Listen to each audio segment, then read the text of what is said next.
Hello and welcome to your 10th Algebra 1 class. I am Mr. Marquez, your summer online facilitator, and today we're going to continue our discussions on inequalities. And the inequalities that we're going to see today is when the answer of the inequality is between a set of numbers. Like for example, it could be between 1 and 5, and how do we graph that, or how do we explain that, or what does that mean? So I have a couple of examples that I drew here real quick. Now, when we have something that says that the answer is greater than 2 but smaller than 6.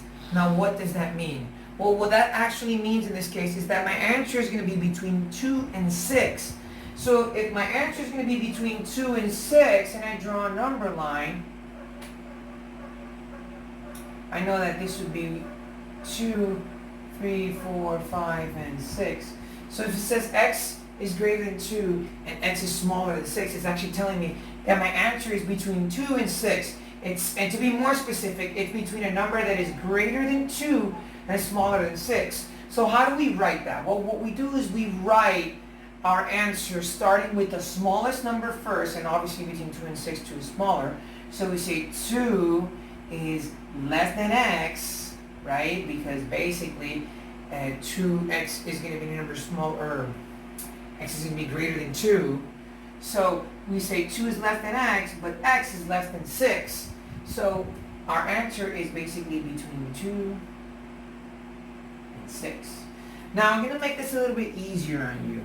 We're not necessarily going to graph our answers, but what we're going to do is at least understand how to solve these inequalities and understand what that, or be able to interpret the answer.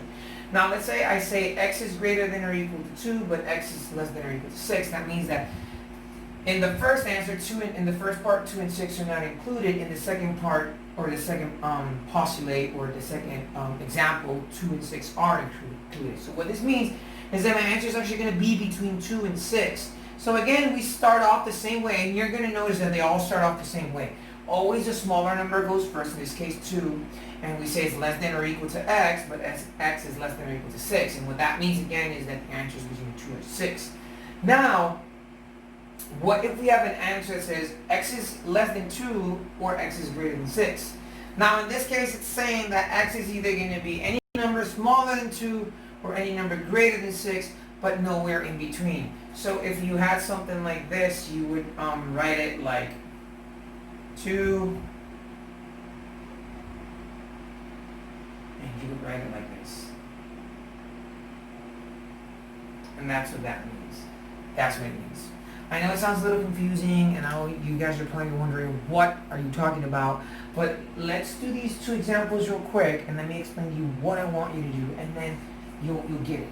If you have any questions, you can always pause and rewind the video, or you can always text me or email me, and I will more than gladly help you out. Let's look at this first problem. It says 4 is less than or equal to x plus 2, which is less than or equal to 8.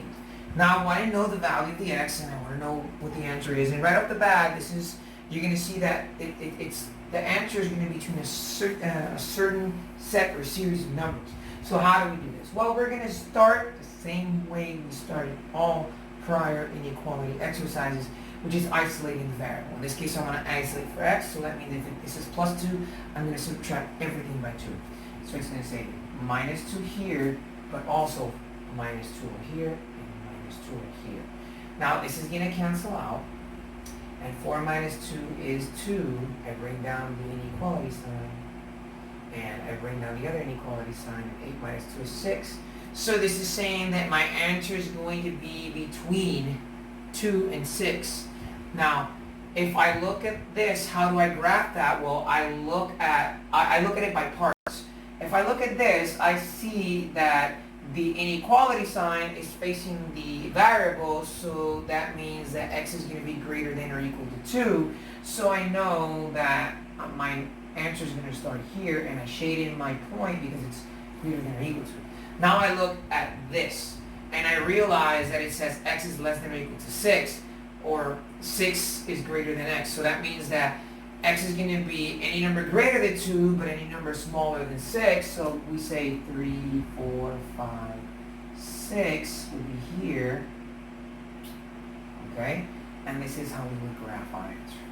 Simple as that. It's just saying that that answer is between 2 and 6. Okay, so again, all I did was I want to leave my x alone, so I subtracted by 2, and I subtracted by 2 over here, and well, this cancels out, so I bring down my x. 4 minus 2 is 2, and 8 minus 2 is 6. And I bring down this inequality, and I bring down this inequality. Now to graph my answer, I'm going to look at each inequality individually. So I'm going to look at this side right here. It says 2 is less than or equal to x. Because the inequality sign is facing the x, that means that my answer is going to start at 2, and it's going to be a number greater than 2. Now I'm going to look at this inequality here. And it says x, and let me write that because I erased it. It says x is less than or equal to 6. That means that x is going to be any number smaller than or equal to 6, which means that my answer is going to be between 2 and 6. And that's it. Now, when you do the exercises that I assigned you, you don't need to graph your answer. All I want you to do is just be able to solve the inequality, all right? Now, let's look at this one. It says negative 5 is less than or equal to 2x plus 3. So what I'm going to do is I'm going to subtract 3, okay? Subtract 3 here, and I subtract 3 here, and this is going to cancel out, so that leaves 2x. And negative 5 minus 3 is negative 8, so I bring that down. I bring down the sign here, and 9 minus 3 is 6. So it's saying that negative 8 is going to be less than or equal to 2x, which at the same time is going to be less than 6. So what do I do now is divide everything by 2. And negative 8 divided by 2 is negative 4. I bring down the inequality sign. 2 divided by 2, obviously that cancels out, and it leaves me with x. And 6 divided by 2 is 3, so that's 3. And you have negative 4 is less than or equal to x, which is less than 3. So what that's saying is that my answer is going to be any number, or x is going to be any number greater than or equal to negative 4. So that means I start at negative 4. And it's saying x is less than 3. So, right, because if I look at this side, it says x is less than 3. So that means that it's going to start at negative 4, and it's going to go up to 3 without necessarily including 3. So negative 4, we'll say this is negative 3, and negative 2, and negative 1, and 0, and 1, and 2, and 3. So it's going to go start at negative 4, it's going to end at 3, but because it says less than 3, not less than or equal to 3, I simply leave that point unshaded. Again, from the top, what I did was first subtract everything by 3, so this cancels out. 9 minus 3 is 6. I brought down the inequality sign. Negative 5 minus 3 is negative 8. I brought down the less than or equal to, and I brought down the 2x.